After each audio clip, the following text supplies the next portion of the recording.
जय हिंद दोस्तों, रक्षित खन्ना के इस चैनल में आपका स्वागत है। दोस्तों, आज के इस वीडियो में मैं आपको 4 महत्वपूर्ण जानकारियां दूंगा, जैसा कि आप पीछे बोर्ड पर देख रहे हैं।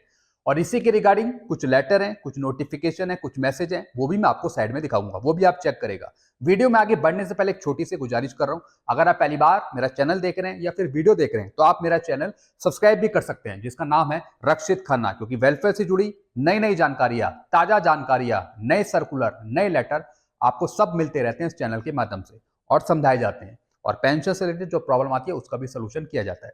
चलते हैं दोस्तों पहली जानकारी की तरफ। पेंशनर ने 2 बार डाली शिकायत एमएससीपी नायब सूबेदार की लेने के लिए।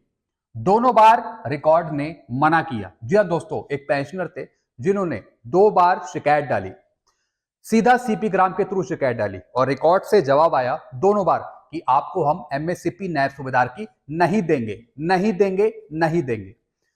दोस्तों, आपको किस कंडीशन पे एमएससीपी नहीं मिलती?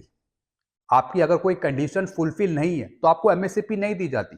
अगर कोई पनिशमेंट है या फिर एडब्ल्यूएल है, एब्सेंट विदाउट लीव है, या फिर कोई दूसरी कंडीशन है जिसमें आपकी क्वालिफाइंग सर्विस पूरी नहीं हो रही है, नॉन क्वालिफाइंग सर्विस है, तो फिर आपको एमएससीपी नहीं मिलती। या फिर रेड इंक एंट्री है, ब्लैक इंक एंट्री है, फिर भी आपको एमएससीपी नहीं मिलती।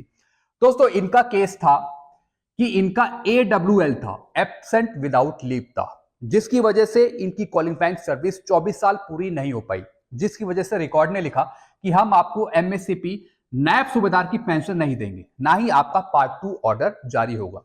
दोस्तों, इसके बेस पर इसके अनुसार एक लेटर है भारत सरकार का, जिसमें लिखा हुआ है कि अगर कोई केस ओएसएल है, एडब्ल्यूएल है, तो उनकी सर्विस रेगुलराइज करके उनको एमएससीपी दी जा सकती है।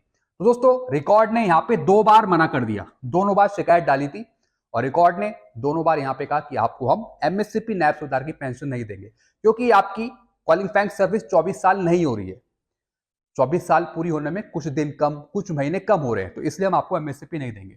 लेकिन दोस्तों, कोई बात नहीं, हम फिर शिकायत डालेंगे, हम फिर भारत सरकार के लेटर के अनुसार इनकी कार्रवाई करेंगे और उम्मीद करते हैं कि इनको हम एमएससीपी दिलवाएं।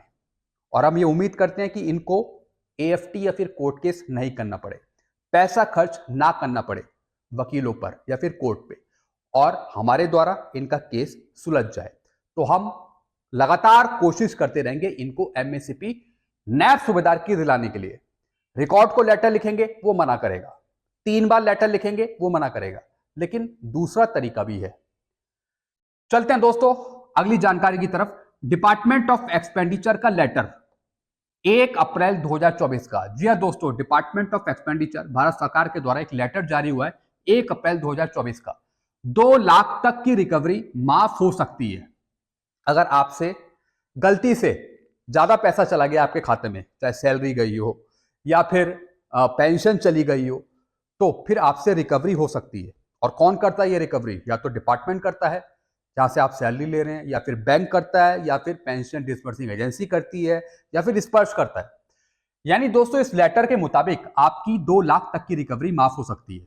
ऐसे दोस्तों बहुत से लेटर हैं, बल्कि डिपार्टमेंट ऑफ एक्सपेंडिचर के ही लेटर हैं, पुराने लेटर भी हैं, जिसमें लिखा है कि पेंशन डिसबर्सिंग एजेंसी या फिर डिपार्टमेंट आपकी रिकवरी माफ कर सकता है कुछ अमाउंट तक की। लेकिन ऐसा होता नहीं है। मैंने कई कई केस ऐसे देखे हैं जिनकी रिकवरी 5 लाख, 6 लाख, 7 लाख, 8 लाख, 9 लाख की रिकवरी करी है। इतने तक की रिकवरी करी है पेंशन डिसबर्सिंग एजेंसी ने, वो भी पेंशनर के खाते में से। अगर पेंशनर की डेथ हो गई है तो फिर रिकवरी स्टार्ट कर दी है फैमिली पेंशन के खाते में से, जो फैमिली पेंशन मिल रही है उसमें से शुरू कर दी अगर पेंशनर की डेथ हो गई है। तो दोस्तों, इसमें पेंशनर की या फिर फैमिली पेंशनर की कोई दिक्कत नहीं होती, जिसकी वजह से आपके खाते में ज्यादा पैसा आ जाता है या फिर ज्यादा अमाउंट आ जाता है। तो दोस्तों, फिर उसी का वो रिकवरी लेटर बना देते हैं। लेकिन दोस्तों, ये सिर्फ दिखाने की बात होती है कि 2 लाख तक की रिकवरी माफ कर देंगे, इतने लाख तक की रिकवरी माफ कर देंगे, लेकिन सही में गवर्नमेंट के जो लेटर होते हैं उसका सही से पालन नहीं होता। रूल्स में लिखा रहता है, लेकिन क्या वो पेंशन डिसबर्सिंग एजेंसी लागू करती है? दोस्तों, सिर्फ यहां पे 2 लाख का लिखा है, और अभी तक ऐसे कई पेंशनर है, फैमिली पेंशनर है, जिनके अकाउंट में से 5 लाख की रिकवरी करी जा रही है, 6 लाख की रिकवरी करी जाती है, 9 लाख की, 10 लाख की रिकवरी करी जा रही है, और पिछले कई सालों से, और वो रिकवरी चली रही है। तो दोस्तों, बैंक या फिर पेंशन डिसबर्सिंग एजेंसी या फिर स्पर्श आपको माफ नहीं करता, वो रिकवरी बनाता है अगर आपके खाते में पैसा गया है। तो एक सख्त ऑर्डर अगर भारत सरकार निकाले, एक सख्त ऑर्डर जो पेंशन डिस्बर्सिंग एजेंसी पे लागू हो, तब कुछ हो सकता है। ये तो दोस्तों ऐसे लेटर का प्रभाव पेंशन डिस्बर्सिंग एजेंसी पे नहीं पड़ता और वो आपकी रिकवरी करता रहता है। एक दुखद बात है, रिकवरी आपकी वसूली जाती है। चलते हैं अगली जानकारी की तरफ। जिन पेंशनर का टैक्स कट रहा है उन्हें मिलता है फॉर्म 16। जी हाँ दोस्तों, जो पेंशनर टैक्स की रेंज में आ रहे हैं, जो टैक्स की रेंज में आ रहे हैं और जिनका टैक्स काटा जाता है, तो उनको मिलता है फॉर्म 16 और इसी को लेकर वो अपना आईटीआर फिल करते हैं और ये करना जरूरी भी होता है। लेकिन जिनका टैक्स नहीं कटता, सिर्फ उनको पेंशन मिलती है, जो टैक्स की रेंज में नहीं आते, तो उनके लिए जरूरी हो जाती है एनुअल पेंशन स्टेटमेंट, यानी साल की पूरी स्टेटमेंट, यानी कब कब महीने आपको पेंशन मिली। तो उसकी एक पूरी स्टेटमेंट होती है कि अप्रैल 2023 से मार्च 2024 तक आपको कितनी पेंशन मिली। तो एक स्टेटमेंट भी जारी होती है, तो उसके बिहाफ पर फिर आप आईटीआर भर सकते हैं। कई कई ऐसे पेंशनर हैं जो टैक्स की रेंज में नहीं आते, लेकिन वो आईटीआर भरते हैं, दिखाते हैं भारत सरकार को कि हमारी इतनी पेंशन आ रही है साल की, भरते हैं वो। और अच्छी बात है अगर भरते हैं, तो आपका हक है ये दिखाना, और गवर्नमेंट कहती भी है कि आप दिखाइए, आप भरिए। तो दोस्तों उसके लिए जरूरी होती है एनुअल स्टेटमेंट पूरे साल की, जिसे हम बोलते हैं पेंशन स्टेटमेंट, जो हमारा डिपार्टमेंट भी पेंशनर को देता है, पूरे साल की बना के देता है कि मार्च की इतनी गई पेंशन, अप्रैल की इतनी गई, मई की इतनी गई, पूरे साल की वो बना के दे देता है मंथ वाइज।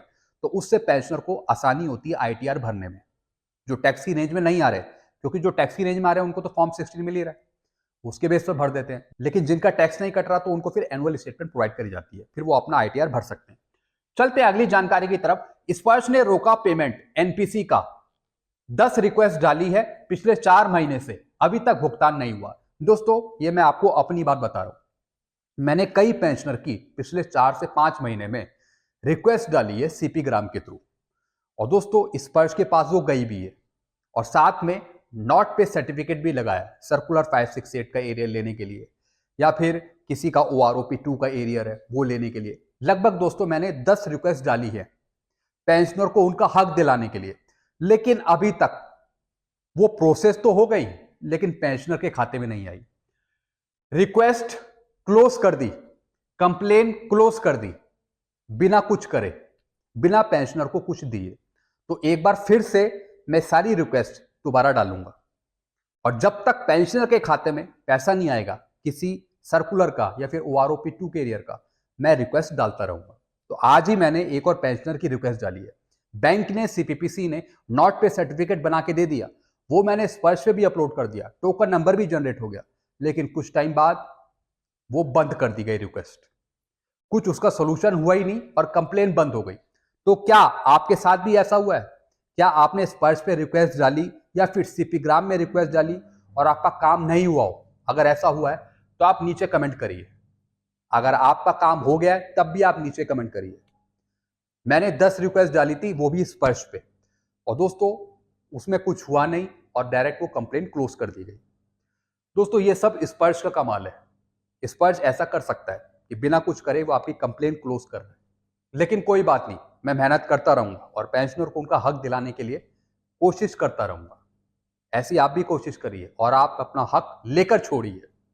तो दोस्तों ये कुछ जानकारियां थी जो मैंने आपको समझाई। आई होप सारी जानकारी आप अच्छे से समझी होंगी। वीडियो आपको अच्छा लगता है वीडियो को लाइक करें और इस चैनल को आप सब्सक्राइब कर सकते हैं, क्योंकि ऐसी जानकारी आपको मिलती रहती है इस चैनल के माध्यम से। Thank you so much.